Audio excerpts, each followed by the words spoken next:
నమస్తే విజయవాడ. మామూలు కాదయ్యా మీరు. మొత్తానికి విజయవంతంగా పెద్ద టీంని తీసుకొచ్చేశారు. రామ్ చరణ్ని తీసుకురాగలిగారు. మెయిన్లీ థ్యాంక్స్ టు ఎంపీ గారు. ఇంత షార్ట్ టైంలో చాలా బాగా ఆర్గనైజ్ చేసినందుకు we are very very happy. 1962 Benz circle దగ్గర సరోజినీదేవి హాస్పిటల్లో నేను పుట్టాను. అప్పుడు బెజవాడ. సో బెంజ్ సర్కిల్ నాకు బాగా తెలిసి అప్పుడు వాకింగ్ స్ట్రీట్ అయి ఉండేది. ముంతకింద పప్పు, గవర్నర్ పేటలో ముంతకింద పప్పు ఇవన్నీ తిని ప్రతి హాలిడే ఇక్కడ ఎంజాయ్ చేసినాడిని, మీతో పెరిగినాడిని, మీతో ఉన్నాడిని, మీతో ఉండిపోయేవాడిని. నేను ఇక్కడ పుట్టింది ఎంత వాస్తవం. పెద్ది అనే సినిమా ఇండస్ట్రీకి, డిస్ట్రిబ్యూటర్స్కి, ఎగ్జిబిటర్స్కి, మాకు ఆర్టిస్టులకి, మీ అందరికీ పెద్ద దిక్కు అవుతుంది. ఇది వేరే రేంజ్కి వెళ్ళిపోయే సినిమా. అందరూ గట్టిగా ఊపిరి పీల్చుకునే టైం, అందరూ ఆకలి, అందరు దాహం తీర్చే టైం ఇది. నాకు కూడా, ఎందుకంటే నాకు మంచి క్యారెక్టర్ వచ్చి 8 ఏళ్ళు అయింది. అంటే అరవింద సమేత తర్వాత పెద్దిలో నా క్యారెక్టర్, నాకు బుచ్చిబాబు నన్ను ఎలా ఊహించాడో నాకు తెలియదు, కానీ అప్పలసూరిగా నాకు తెలిసి ఇదే నా బెస్ట్ క్యారెక్టర్ అవుతుంది. సినిమా కూడా బెస్ట్ సినిమా అవుతుంది. ఇక రామ్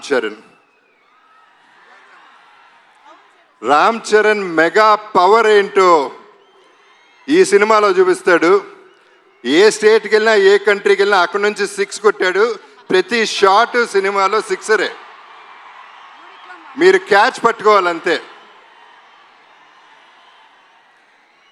వాళ్ళ నాన్నగారు చిరంజీవి గారితో ఒక చిన్న డిస్కషన్ జరిగింది, మెగాస్టార్ గారితో. అప్పుడు నేను చరణ్ అంటే నాకు చాలా ఇష్టం. నేను మాట్లాడుతూ ఎంత ఎదిగిపోయాడండి అని చెప్తా ఉంటే ఆయన ఒక మాట అన్నారు, Charan talent wise, career wise, success wise ఒక ఎత్తు అయితే మనిషిగా సక్సెస్ అయ్యాడు.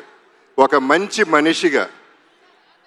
ఆ మంచి మనిషి, మంచి మనసు నేను సెట్లో చూస్తూ ఉంటాను. కలిసినప్పుడల్లా ఆ చూపులో, ఆ మాట, ఆ పిలుపులో కనపడుతూ ఉంటుంది. సో తనతో ఎప్పుడైనా ఏదైనా నేను ఎప్పుడూ రెడీగానే ఉంటా. ఎందుకంటే ఆపర్చునిటీ రావటమే గొప్ప విషయం. తన మనసు గురించి చెప్పాలంటే సాయిధరం తేజ్ ఒకసారి అన్నాడు, తన ఇంట్లో వాళ్ళ పేరెంట్స్తో పాటు వాళ్ళ బాబాయ్, మన డిప్యూటీ సీఎం గారు పవన్ కళ్యాణ్ గారు, తన కజిన్స్ అందరితో చాలా ఆప్యాయంగా ఉంటాడు. చాలా సరదాగా అల్లరి చేస్తూ కలిసిమెలిసి ఉంటామని చెప్పాడు. చాలా సంతోషం.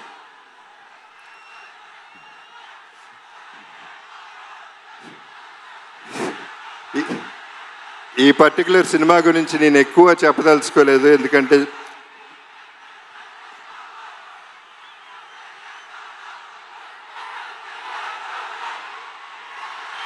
ఓకే.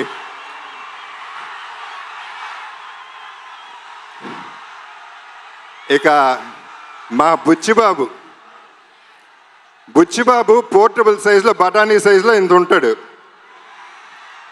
తనలో ఎంత బుర్ర ఉందో, ఎంత టాలెంట్ ఉందో, అన్బిలీవబుల్ టాలెంట్ ఉంది, అన్లిమిటెడ్ టాలెంట్ ఉంది. Is unstoppable also. తను పోర్టబుల్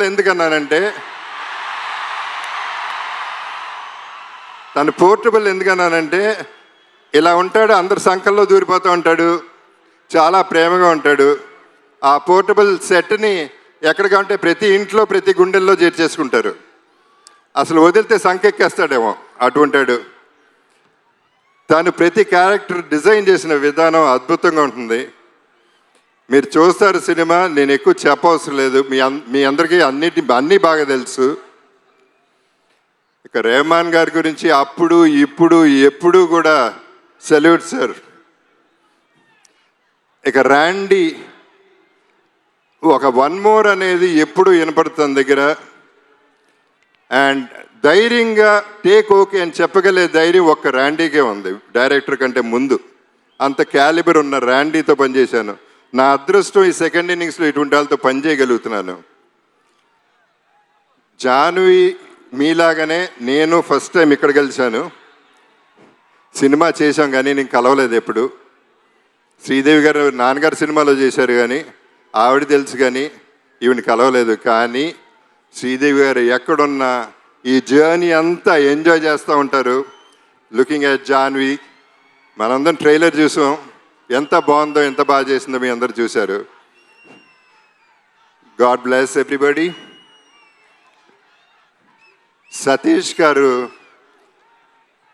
రామ్ చరణ్ తను ఫోన్ ఎత్తి సతీష్ గారికి ఫోన్ చేసి ఈ సినిమా మనం చేస్తున్నాం అని చెప్తే అంతకంటే అదృష్టం ఏముంటుంది.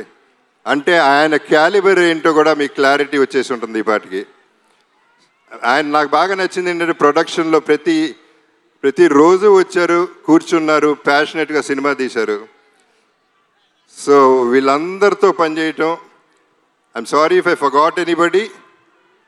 సో వీళ్ళందరితో పనిచేయటం, ఈ జర్నీ ఎంజాయ్ చేయటం అనేది నాకు ఒక అద్భుతం. నా జీవితంలో ఇదొక అద్భుతం అవుతుంది, నా బెస్ట్ ఫిల్మ్ అవుతుంది, నా బెస్ట్ క్యారెక్టర్ అవుతుంది. ఒకే ఒక డైలాగ్తో ఫినిష్ చేస్తాను. ఆఖరికి వచ్చను కూడా ఒంట్లో దాచుకుని బతకాలంటారా దీని అమ్మ బతుకు. మీ అప్పల సూరి.